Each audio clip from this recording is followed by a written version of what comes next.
Good morning, readers, or good afternoon, or good evening, wherever you are. I'm Lori, and welcome back to my channel, Books, Ink, and Paper, and to this series that I have been doing for a while, which is called To Read or Not to Read, where I take a look at some books in my shelf that I have not been compelled to read and decide whether I want to read them, reread them, or purge them. So some of these today I have read. I don't always include books that I've read, but today I am actually including a couple that I have read. And the question is, do I feel enough about them to keep them on my shelves forever? And then a few that I have not read.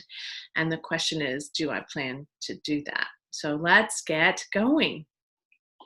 So I have 5, which is typically what I try to pull. And lately I'm really noticing a couple of things. One, I'm starting to go through these in a way that there aren't probably as many left that I don't want to get to. I'm just noticing it's harder for me to pick some than it was before.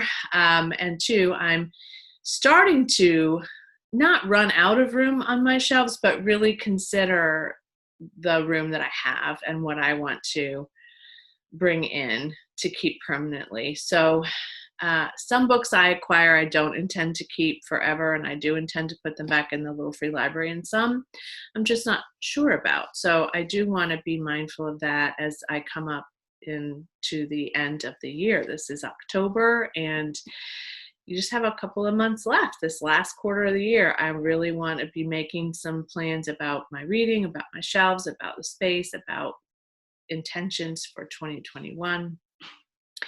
I picked 5 books this month, and I'm really not sure when I pick them. I'm really on the fence about it. The first one is The Summer Wives by Beatriz Williams.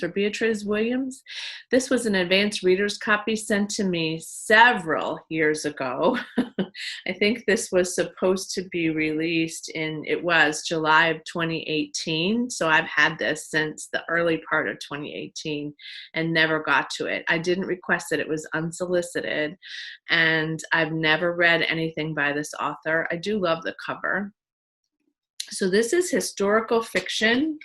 It starts in the summer of 1951. Miranda Schuyler is on an island as a schoolgirl from high society. She's lost her dad in World War II, and she's now in this kind of new way of being with people that are kind of rich and elite and live on this island and maybe do things that she didn't used to do. And there's some privilege, and then there's some people she meets who are not privileged, and maybe the intense relationships in the summer form, and then later, dual timeline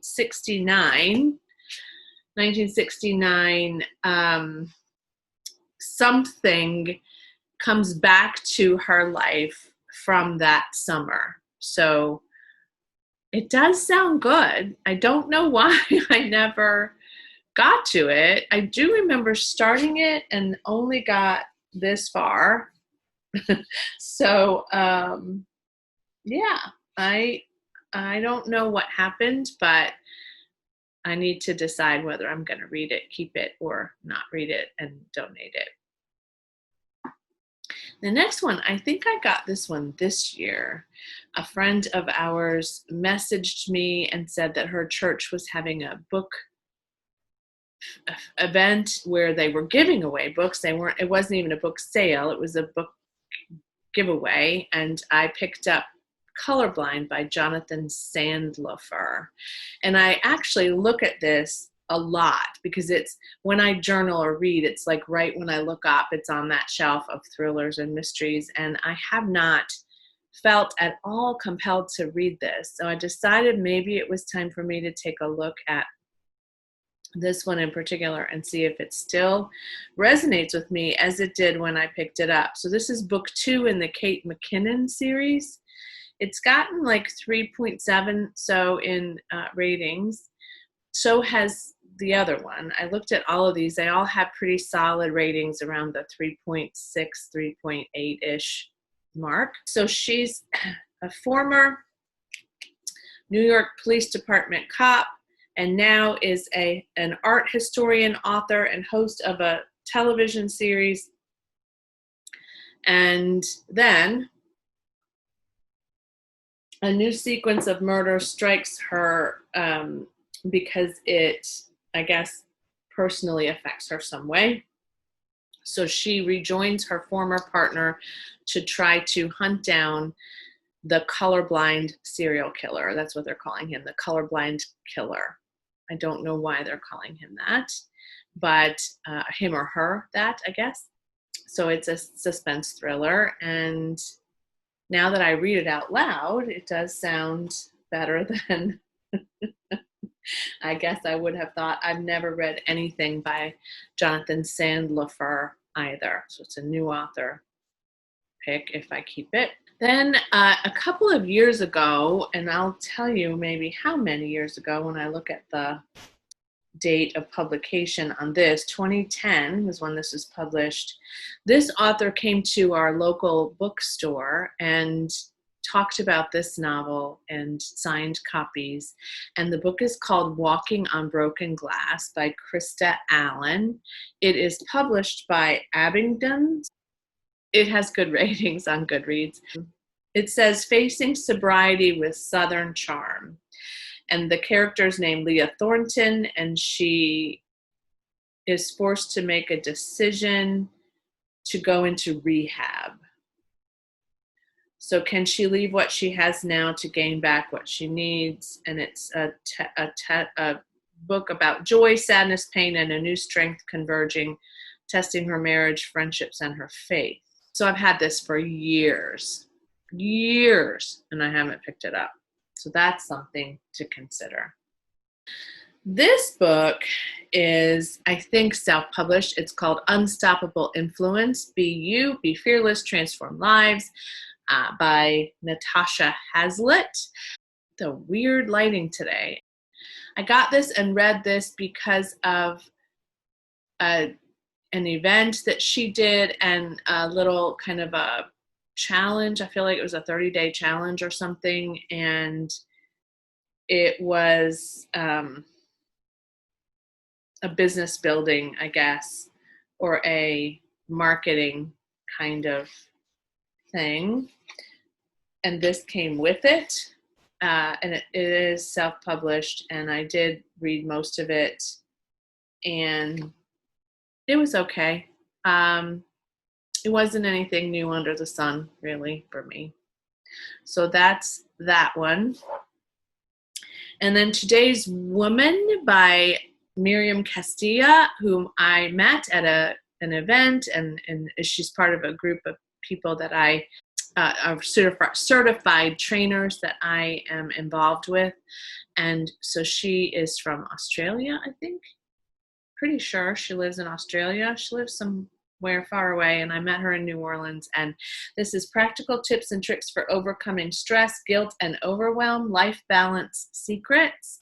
And so I read this not too long after I went there to that event.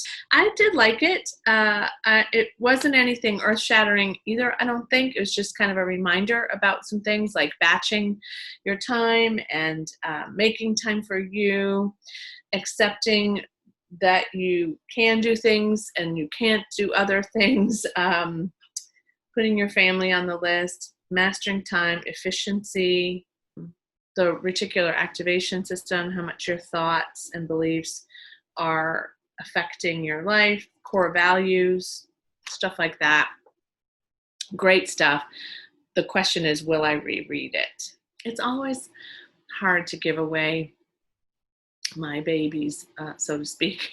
And yet sometimes it's harder than others. So as much as I loved this book by Miriam Castilla, I don't know that I'll reread it again. I do have a friend who went through that certification with me, and I don't think she got this book. So I may reach out to her by text and say, hey, do you want this book? And see if she would like to take a look at it. So I'll regift it possibly to her, rather than just popping it in the little free library. So that maybe will make me a little bit happier about letting it go to somebody who's met Miriam and maybe wants to read this. So I'm going to unhaul that one. I am definitely going to unhaul this one. It was fine, but it's not something that I plan to ever pick up again. And I haven't actually stayed connected with this person in any of her work since then. So I'm going to unhaul that. This one, Walking on Broken Glass. So it does have really decent reviews, although the friends that I have that have read it did not give it very high praise. One of them gave it 1 star. It was a purchase on my part. I see the receipt in there still. So it's interesting. I'm not real big on Southern charm literature. I'm also not real big on reading books about sobriety necessary. I mean, I can't say that. They just aren't always really compelling reads for me. They have to be pretty compelling for me. I like books where sobriety is a plot piece, but actually the journey into sobriety and out isn't necessarily something that I love. It's a lot of the 12-step stuff, and yeah, I don't think I'm going to read this. I really don't see myself reading this, so I'm going to unhaul that one. Wow, look at me go. Colorblind, Jonathan Sandlifer. I do like the plot of this. I was surprised when I reread it. And I remember now why I did haul this. The first page is pretty compelling to me. He's been stalking her for a week. So it is a male serial killer, I think. Yeah, I'm going to keep this. Oh, I'm going to drop it, but I'm going to keep it. I'm going to hang on to this. I'm going to consider that when I add another thriller to the list on my TBR. And then Beatrice. I'm sure it's Beatrice. So this is historical fiction, which I typically do like. Let's see. It's deckled edges. It is an ARC, so it's not a finished copy. Strong character development, I would say. This author is pretty prolific, New York Times bestselling author. She's gotten a lot of buzz and a lot of awards over the years. She's a well-known author, just not an author that I've read before. Published by William Morrow. Again, came out in 2018, so it's not terribly old, but it's an older book. Dual timeline, I usually like. I'm going to keep Summer Wives. I'm not going to read it probably until the summer, but I am going to keep Summer Wives. So there's 2 out of the 5 that I'm going to keep. I feel really good about the choice. It was easier than some months are. So yeah, I will get a couple off my shelves. And because I hauled some business building books in the last little while, I feel like that gives me a little bit more freedom over on that end of the world, and a little freedom in the contemporary shelf, which has been getting kind of full. Summer Wives I actually had on the contemporary shelf, and now that I look at it again, it's historical fiction. So but then historical fiction is also pretty jammed. So I do need to make some decisions about moving my shelves around, which is always an indicator that you need to consider the books you have on your shelf. Thanks for joining me today and watching me get rid of some books, and let me know what you would have kept or what you would have unhauled, and how you process the purge when you decide that it's time to let go of some books. I'd love to know that as well. And as always, happy reading. Bye.